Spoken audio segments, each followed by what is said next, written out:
Hablando de la inclusión y todo lo que estábamos hablando recién, yo les comentaba al principio del programa que íbamos a hablar con un profesor de educación especial, ¿no? ¿Y cómo lo conocí? ¿No? Bueno, yo tengo la red, estoy en la red de TikTok, ¿viste? La famosa red TikTok, en donde hago videos sobre el ámbito laboral, ¿no? Cómo hacer un buen currículum, cómo llegar a una entrevista laboral sin tantos nervios o preparado, bien preparado, digamos, y un montón de cuestiones que tienen que ver con el rubro trabajo. Muchísimos jóvenes, digamos, están con ese tema de no tener ni idea quizás, o muy poca idea, de cómo armar un currículum, por ejemplo, cuando no tenés experiencia laboral, ¿no? Que es la típica, salís del secundario y decís, ¿qué experiencia voy a tener? Entonces, bueno, les enseño un poco las posibilidades que hay con respecto a esto que hablábamos recién de las habilidades blandas. Aparte pareciera que los chicos, y no es por falta de interés, pero como no se saben desenvolver cuando van a una entrevista, que a mí me ha tocado cuando tenía otro trabajo realizar entrevistas y parecen que no tienen interés. Claro, Pero, claro. y no es eso, es que su forma de expresarse, de desenvolverse en frente a otra persona es esa. Exacto, sí, sí, sí. Bueno, y siguiendo el hilo del tema de que estaba mirando un TikTok, digamos, estaba en la red TikTok mirando, y encuentro a un profesor, vi que decía profe, de educación especial, ¿no? Que estaba, y hablaba sobre un video que había visto de un periodista, en donde el periodista hablaba, ¿viste estos periodistas que hablan de los docentes y dicen, no, porque los docentes, que hablan de los docentes sin por ahí saber, ¿no? Dice, no, porque los docentes que vayan a trabajar, ¿viste ese tipo de periodista que habla así? Conocido el periodista. Muy conocido. Claro, sí, sí. Y este profesor diciendo, después explicando que no es así. Entonces digo, bueno, lo voy a contactar y le voy a dar la oportunidad de que hable él también en un medio. Se llama Lucas Sebastián Montañez, es profesor de educación especial en discapacidad motriz e intelectual, ejerce como docente de apoyo a la inclusión en una escuela rural, aparte es capacitador docente, coordinador del equipo de educación inclusiva de una fundación, ahí de San Luis, después vamos a hablar también, y aparte sí, yo le llamo influencer a las personas de este estilo como es él, porque él está en Instagram, en TikTok. Entonces digo, él influye, el influencer influye, y estaría bueno usar estas palabras que parecen tan siempre para los pibes que hablan cualquier cosa, sin embargo, sería bueno también poner este adjetivo en profesores que están tratando de ayudar a otros y de hacer de la docencia siempre un ámbito mejor. Él es muy didáctico, práctico. Bueno, está ahí escuchando y yo estoy hablando de él. Hola Lucas, ¿cómo estás? Hola Reina, ¿cómo estás? Bien, ¿me olvidé de algo de decir o querés agregar algo? No, todo bien, todo muy bien. Bueno, ¿cómo estás?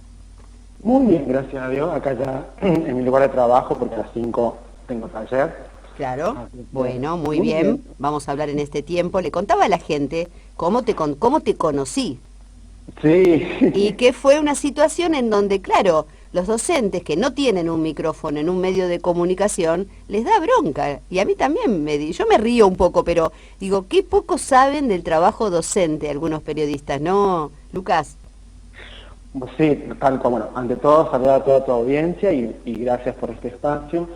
Sí, en realidad que fue en base a esta respuesta a este periodista muy conocido, que inclusive ese día estaba con mi mamá y mi papá porque habían venido de vacaciones, o sea, para festejar mi cumpleaños acá en San Luis, porque son de La Rioja.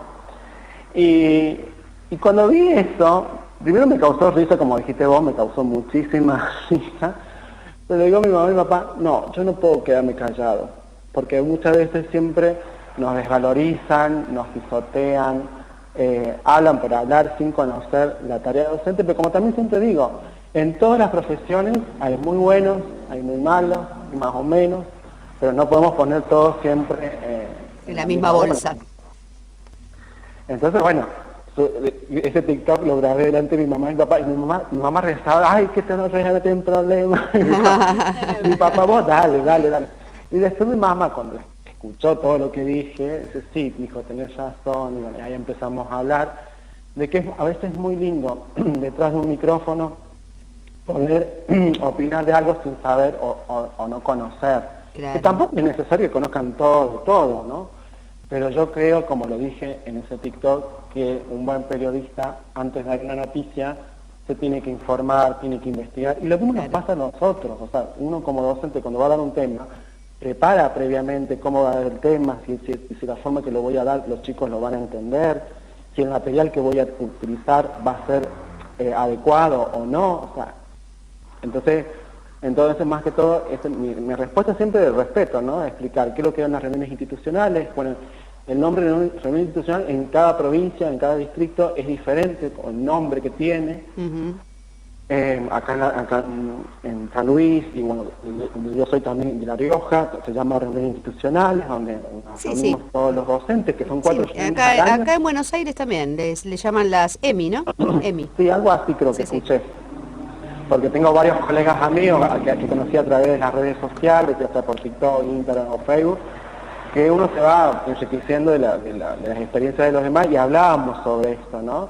Que son 4 reuniones en el año que a veces pasa que ni siquiera se hacen las 4 reuniones a veces por la alta demanda de la institución o por los proyectos o las actividades propias de la institución, que a veces se hacen 2.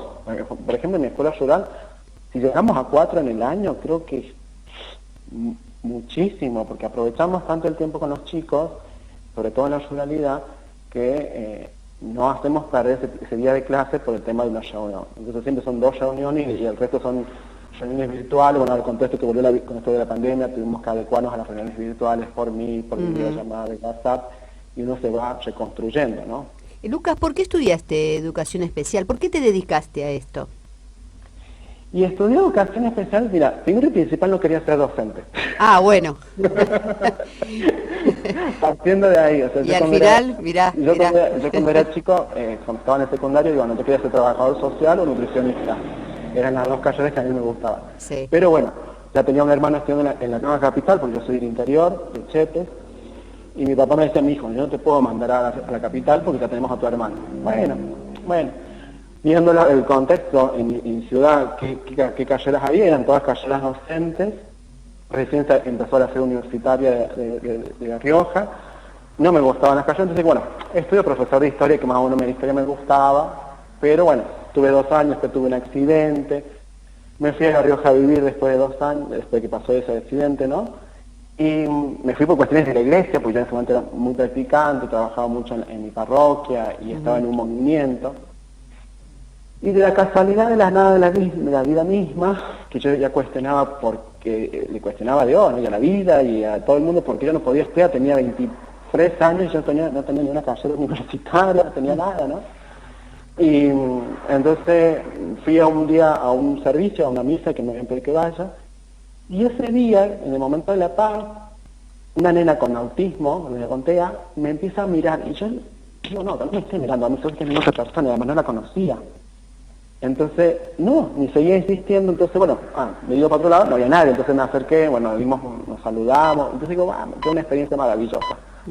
Al día siguiente, yo había decidido, bueno, ya que tengo materias equivalentes, voy a hacer la carrera de maestro, tratar de unas equivalencias, ya está.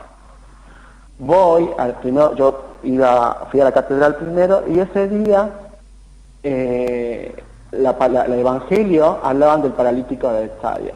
Frente mío tenía sentada una abuela en silla de ruedas. Y yo dije, y ahí cuando me empezó a decir, claro, muchas señales, Lucas, ¿no? Claro, ¿qué está pasando, no? Claro. Salgo, me fui a hacer los trámites que tenía que ir al instituto donde me iba a inscribir. ¿Hay quien me encontró por la calle? A esta nena que yo había saludado ese día anterior. Entonces, bueno, a la tarde voy al profesorado. Me retrasaron la inscripción porque ya habían ensayado, qué sé yo. Bueno, yo me fui tan enojado y fui a hablar con una señora que era la coordinadora del movimiento donde yo estaba, y la hablo porque era como mi mamá de corazón en La Rioja, ¿no? Entonces digo, mirá, iba con ella y con una amiga mía. Digo, mirá, me pasa esto y no entiendo qué es lo que me está sucediendo. Y me acuerdo que me dice, Ana, vos sos, se dijo otra palabra, pero no voy a decirla acá. Pero ya nos dimos cuenta lo que te dijo, nos dimos cuenta. ¿Cómo está? Entonces le digo, ¿pero por qué? Ay, anda a estudiar educación especial, niñita, que te están mostrando todas las señales habidas y por haber. Bueno, en eso, al otro día voy al profesorado a inscribirme, y me acuerdo que voy entrando y iban saliendo 3 mujeres. Entonces yo les pregunto, digo, ¿para estudiar educación especial, la carrera? Sí, adelante, por fin varones. Porque en ese tiempo eran muy poquitos los varones que estudiaban. Sí, generalmente hay más mujeres, sí. Hay más mujeres, estoy hablando año 2006. Sí, y ahora también, la mayoría son mujeres. Pero hay más varones, sí. Y entonces entré, y, bueno, y el primer día del cursillo fue el día que me conquistó esta profesión que amo, que respeto, que me apasiona, y que si la tendría que volver a elegir, la vuelvo a elegir, porque me conquistó tanto, y dándome cuenta que mientras estudiaba, yo me daba cuenta que yo cuando era chico era un alumno con dificultad de aprendizaje, porque yo, sin en tercer grado, aprendí a leer, ni hablar de las operaciones, que era un desastre. Por suerte que tenía un papá que me acompañaba, porque mi mamá no había tenido la primaria, entonces mi papá, como había tenido la primaria, es el que me ayudaba en las tareas escolares. Y una maestra de grado que me acompañó de segundo hasta tercer grado, que supo escucharme, que supo entenderme, y que hoy en mi profesión docente la evoco, bueno, porque esa señora Choni ya falleció, y siempre la evoco porque me siento tan identificado cuando ella me decía, vos podés, y acá estoy, te escucho, ¿no? Y se sentaba al lado mío, y yo cuando el día de lectura yo me quería morir porque yo temblaba. Pero bueno, entonces desde ese día, bueno, que muy pocas veces lo cuento en público porque por ahí dicen que es muy fanatismo religiosa, qué sé yo, por sentimentalismo, y pues cuando lo puedo contar lo expreso, ¿no? Pero yo lo sentí como un llamado a la vida. La verdad que hice trabajador social un tiempo, me acuerdo cuando tuve una yoja y no me gustó, y es lo que yo quería supuestamente, y haciendo el cursillo sí, me conquistó. Claro. No, es muy interesante lo que contás, porque es como que estás también, al poner tu historia de vida, al hablar de tu historia de vida, hay otros que están escuchando que necesitan escuchar esto, porque hay veces que uno no encuentra su lugar en la vida, en el tema estudio, en el tema profesión. Es muy difícil encontrar la vocación, y Sí, todas esas, y hay que escuchar las señales, estar atento a las señales. Esa sería lo interesante de tu historia, ¿no? Sí, porque si no hubiese hablado con esta señora, con Ana, y bueno, mi amiga Andrea, que veníamos caminando desde el centro, ¿no? Y les iba contando, y me dice, bueno, y digo, sí, la verdad que sí, porque me pasaba que, por ejemplo, imagínate en la Rioja Capital, donde las temperaturas en verano son de 40 a 45 grados, y entrábamos a las 5:30 de la tarde, todos los de lunes a viernes. Yo no veía las horas que ya sean las 5 para poder irme caminando, porque yo siempre caminando al profesorado, y me encantó. Entonces yo por eso actualmente me sigo perfeccionando, sigo estudiando, estoy haciendo la licenciatura en este momento, me sigo especializando. Porque no solamente sos profesor, perdona que te corte, ¿no? Sino que capacitás a docentes. Tal cual, un gran desafío que lo tomé desde el 2017, sí, que inicié este camino de capacitar a docentes, que surgió así también, así como vos me convocaste por las redes sociales, que un día dije, bueno, voy a empezar a publicar mi trabajo, voy a empezar a hablar, le llamaba clases abiertas, entonces yo escribía sobre algún diagnóstico o sobre alguna dificultad de aprendizaje, ¿no? Y cómo abordarlo.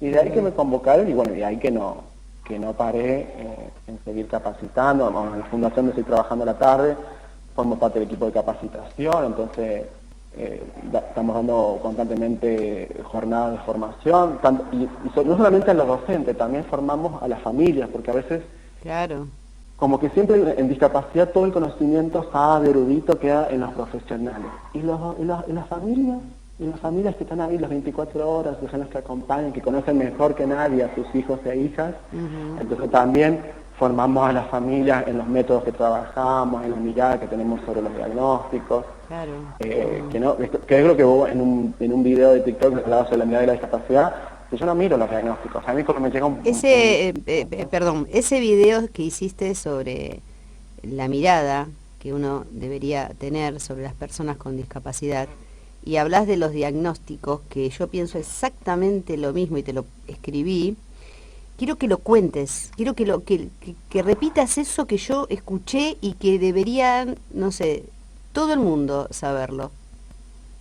Sí, en realidad yo, bueno, si bien siempre fue mi mirada esa, ¿no? Yo cuando empecé a estudiar es como que a mí, primero me sentía como, digo, ¿cómo voy a ayudar a los chicos, no? Pero cuando entré al aula por primera vez, me acuerdo en el 2007, no, en el 2006, porque en el mismo cursillo entro a una aula de educación especial, y dije, wow, y todo lo que se puede hacer, entonces como en mi cabeza ya empezaba a volar, ¿no? Entonces, y hace años que yo vengo formándome en una mirada sobre la discapacidad, que es la mirada de la teoría de la modificación cognitiva, que es de Schubert Forest, que es un psicólogo contemporáneo que murió hace 3, 4 años, que conocí su teoría, su mirada sobre las personas con discapacidad, me cambió la vida, o sea, me cambió mi forma de trabajar, mis estrategias, ¿no? Entonces, yo cuando me llega un informe, que muchas veces leo informes que los terminan matando en vida a los chicos, yo nunca Claro, me voy a porque leer, hablabas de que todo era negativo el informe. yo nunca me voy a leer un informe de un neurólogo muy conocido que había puesto, yo no sé para qué la familia se gasta gasta tanta energía en que su hija vaya a una escuela medio nivel, es una escuela primaria, si ni siquiera es para el centro de día. Yo cuando leí esto, yo me quería morir porque en mi consultorio, y eso yo trabajaba en consultorio con esta nena, y yo la he acompañado de muchos años en su escolaridad, este año se egresa de nivel primario, y todo lo que aprendíamos, pero en la escuela no le daban ese espacio, además justo su papá había sido despedido de la fábrica, entonces por lo tanto pierde la obra social, y la obra social que tiene la madre, porque está en un plan, si bien tiene la obra social de la provincia, pero no le cubre las prestaciones médicas en relación al ámbito de la discapacidad, sobre todo en la integración escolar, entonces por eso no puede llevar un profesional a la escuela, ¿no? Y de tantos otros diagnósticos que he leído, barbaridades, por ejemplo en un informe de una escuela, nunca me voy a olvidar, en la libreta decía, es un chico travieso. Ajá, ¿y qué más? Sí, claro, por Dios. O leer, por ejemplo... Es algo, pero se nota, se nota la ignorancia, ¿no? Ahí estamos Claro. hablando de ignorancia. Sí, o por ahí leer, ha trabajado en la cartilla que le elaboró la docente, ajá, pero de esa cartilla que aprendió, que lo que vio, porque los padres, las mamás, los papás, el tío, la abuela, quien ese adulto que esté acompañando a ese niño, a esa niña o a ese adolescente, debe saber qué está haciendo a las 4 horas en la escuela, o qué está haciendo ese niño, esa niña, ese adolescente o ese adulto en el consultorio, ¿no? Cuando yo estaba en consultorio, terminaba mi sesión, 10 minutos antes que termine, yo hacía entrar a la familia, les explicaba, trabajamos esto, y yo siempre todo registro, obviamente con la autorización de la familia, saco fotos y grabo para que vean los avances, lo que se va logrando, ¿no? Claro. Y todo lo voy comentando, o sea, todo lo nuevo que voy implementando.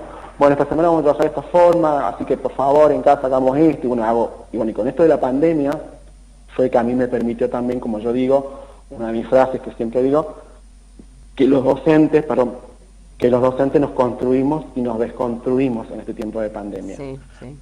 Porque yo era, si bien, manejaba las redes sociales, pero no me gustaba mucho usar la tecnología a la hora de la enseñanza, me gustaba más como bien diría, el bien maestro ciruela, ¿no? Sí. Todo lo concreto, lo realizado por uno mismo, el corte con la tijerita, el pegamento, bueno. Pero cuando me encontré con esto, que ya eso no podíamos trabajarlo en la virtualidad y que los chicos nos debían sentir que nosotros estábamos, aunque no estemos físicamente frente de ellos, pero que estábamos, ¿no? Entonces digo, tenía la cuenta de TikTok, la había abierto, con mi pareja habíamos hecho algunos videos y no le prestaba tanta atención porque no le entendía, no le entendía el uso, ¿no? El manejo. Y bueno, un día con uno de mis alumnos que acompaño hace tiempo, estábamos trabajando en geometría, las líneas rectas y curvas y salladas y abiertas, y digo, ¿si lo hago en TikTok? Entonces ahí busqué, le empecé a guetear, estuve toda una tarde, me acuerdo, gueteando los efectos, los sonidos, que cómo se buscaban los sonidos, cómo... y así salió, y ahí que no paré. No paré, y sigo grabando. Sí, son muy interesantes los videos, los recomiendo de todas tus redes. tienen que poner, bueno, Lucas, después vamos a difundirlo, porque tengo 2 personas que hacen la difusión de todo lo que se habla, así que seguramente ya lo están poniendo en marcha.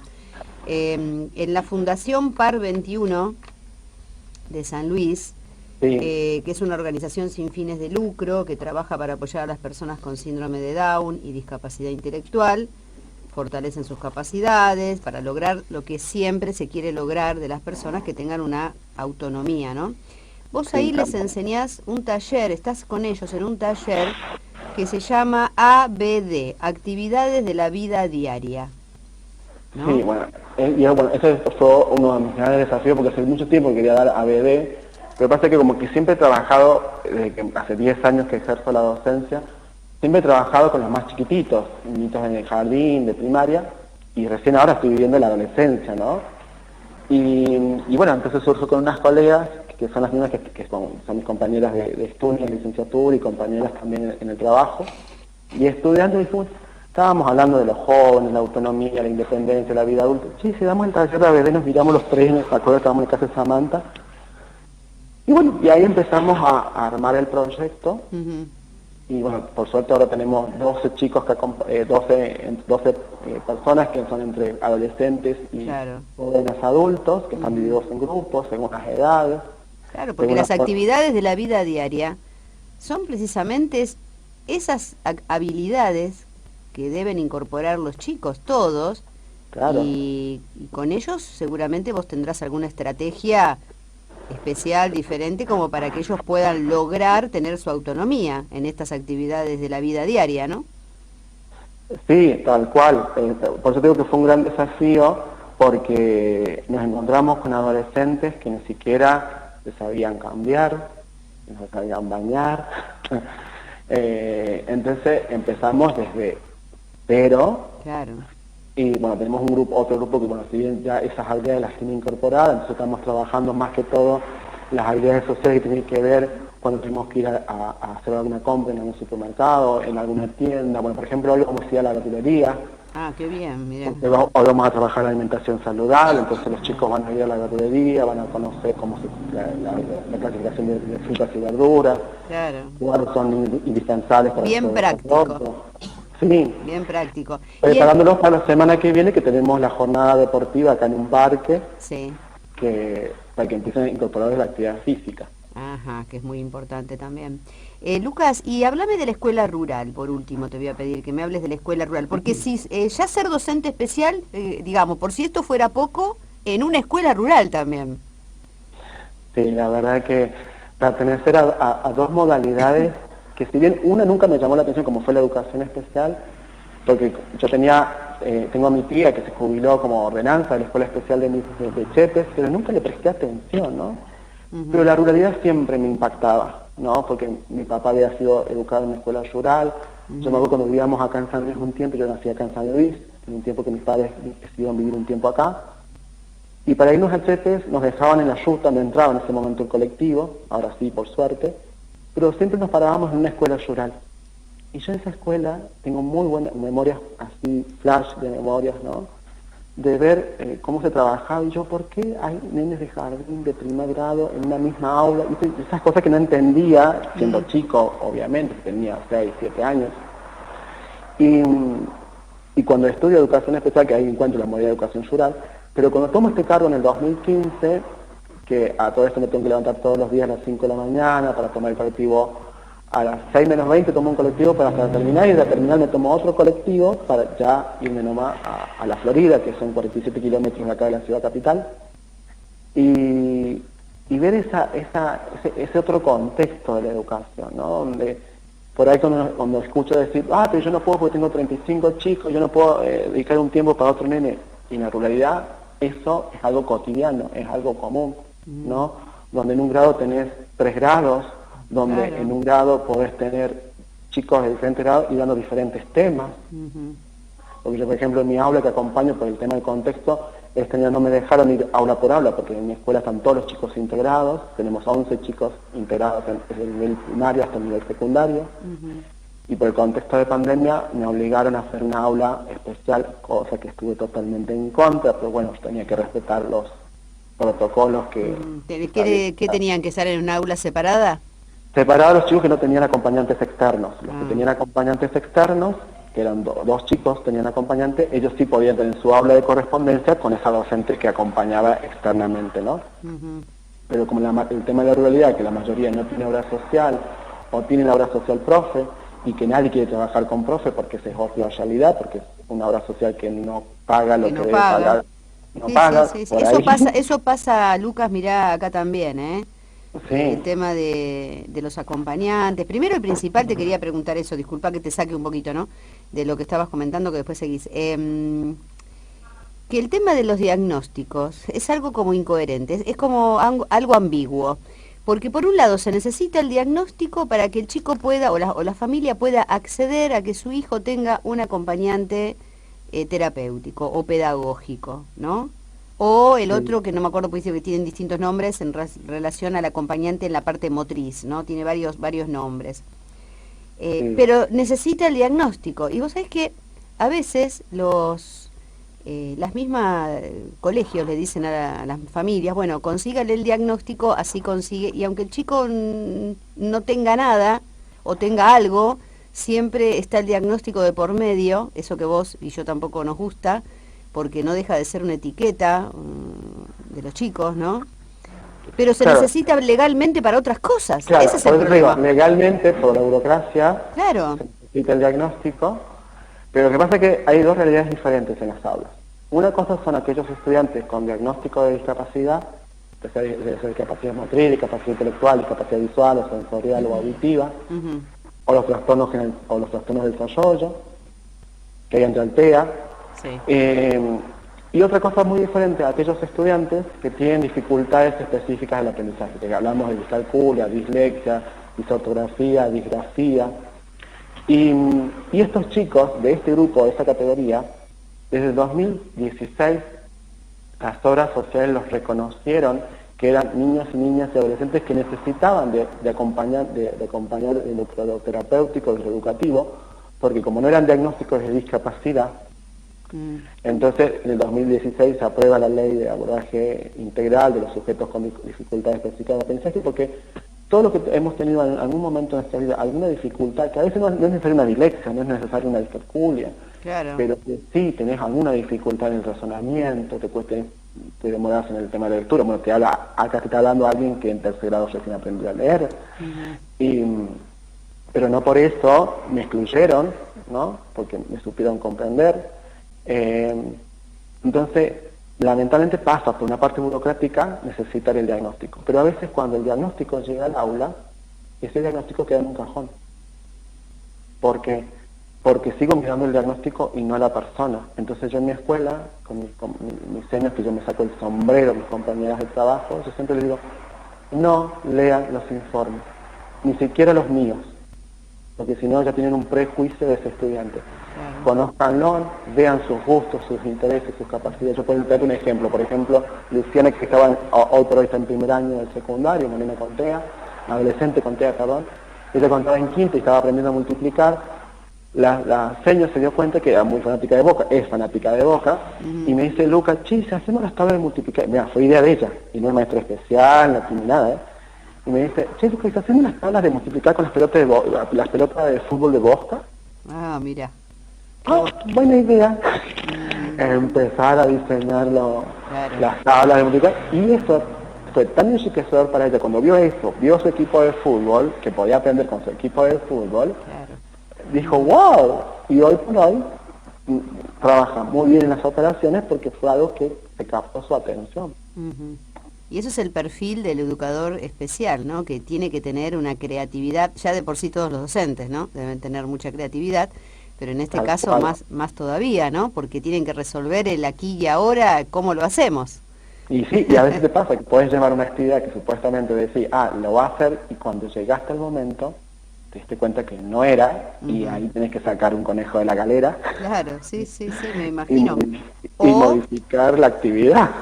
O, en ese momento. Claro, o chicos que pueden tener durante el proceso de clase, digamos, en el aula, alguna situación más complicada de conducta. Sí, por eso te digo que hoy en día ya no podemos hablar de aulas homogéneas, Claro. donde todos aprenden al mismo tiempo y que todos tienen que seguir al docente. Lamentable no, esas aulas desaparecieron hace rato y hablamos de aulas heterogéneas, ¿no? Que no tienen que ver solamente con la discapacidad, con las dificultades de aprendizaje, que tienen que ver con los diferentes contextos sociales, credos religiosos, culturas, claro. niveles socioeconómicos. O sea, tenés una gran diversidad. El tema Una de las diversidad, sexualidades, claro. el tema de las sexualidades, que hoy tenemos infancias trans, infancias que todavía no desarrollan su sexualidad y no saben qué quieren decir para sus vidas. O sea, es una gran diversidad y que lamentablemente en los institutos de formación docente todavía siguen formando para las aulas homogéneas, ¿no? Para la escuela del 1900, digo yo. Exactamente. Porque todavía hay muchos profesores, inclusive jóvenes, que tienen esto de la clase magistral. Tal cual. O el miedo, pero a veces cuando ingresa un docente especial a una escuela porque tiene que acompañar a un estudiante y piensa que uno los va a supervisar. Y no, todo lo contrario. Yo vengo a trabajar a tu lado, a tu mano y juntos. O sea, yo con mis compañeras, o sea, armamos, diseñamos, construimos. Yo hago una planificación. Ay, che, me gustó esa planificación, ¿la puedo usar? Sí, ¿cómo no? O a veces ya me muestran, che, a mí me encanta esa planificación, ¿la puedo usar yo? Le hago algunos retoques nada más por una cuestión de los apoyos visuales, le digo, pero esa es la idea. Juntos trabajar, construir juntos el aprendizaje. Yo, por ejemplo, con mis compañeras, en algunos momentos las convoco a mis capacitaciones que brindo para que ellas den su testimonio de cómo a ellas les cambió esto de la mirada sobre la persona, sobre los diferentes abordajes. O sea, ellas, cuando yo le cuento testimonios de familias, me dicen, ay, pero ¿cómo? Si el chico si va a la escuela tiene que trabajar, no sentar en una esquina y que se ponga a dibujar y a recortar figuritas, que comúnmente suele pasar. Pero bueno, por eso yo cuando veo, yo por ejemplo tengo una nena con síndrome de Down que no tiene lenguaje, pero reconoce todos los sonidos, ¿entendés? Ella no puede expresarse, pero si vos le haces los sonidos y están las fichas, donde están las sílabas, las letras, ella las identifica. Claro.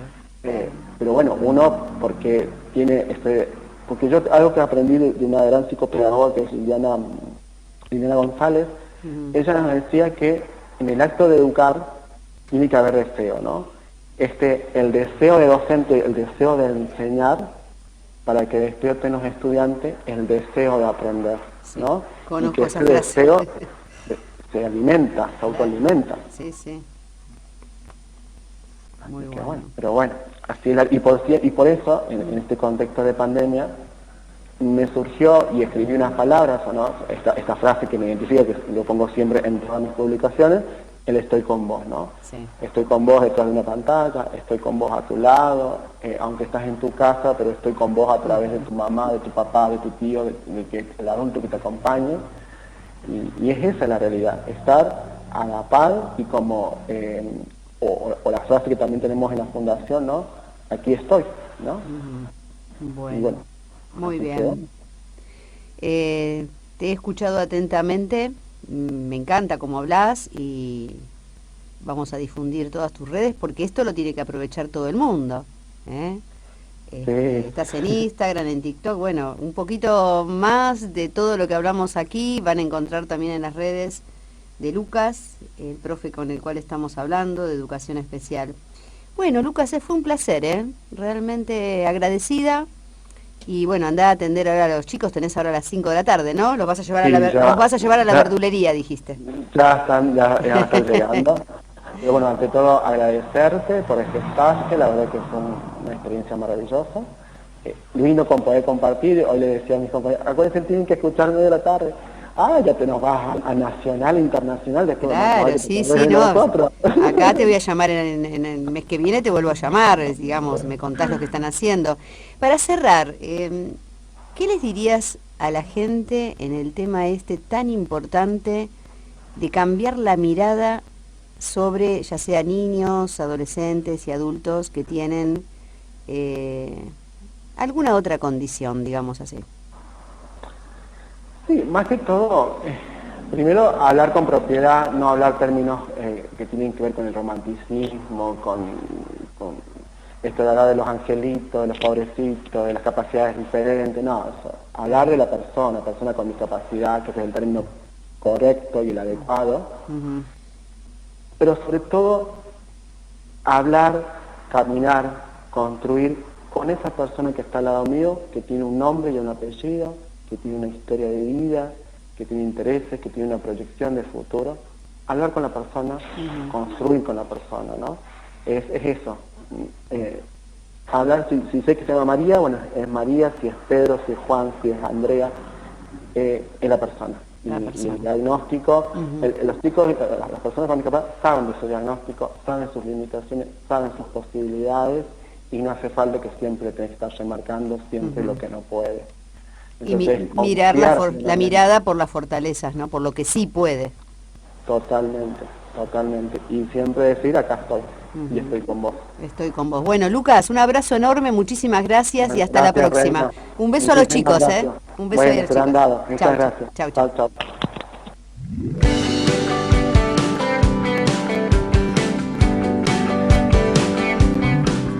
Hablamos con el profesor, por si lo agarraste un poquito más tarde, porque la charla fue un poco extensa, se hizo extensa porque el tema nos llevó a eso también, con el profesor Lucas Sebastián Montañés, profe de Educación Especial en Discapacidad Motriz e Intelectual, es de San Luis, aparte es capacitador docente en esta área, y bueno, eso. La verdad que fue un placer escucharlo, espero que te haya gustado la entrevista.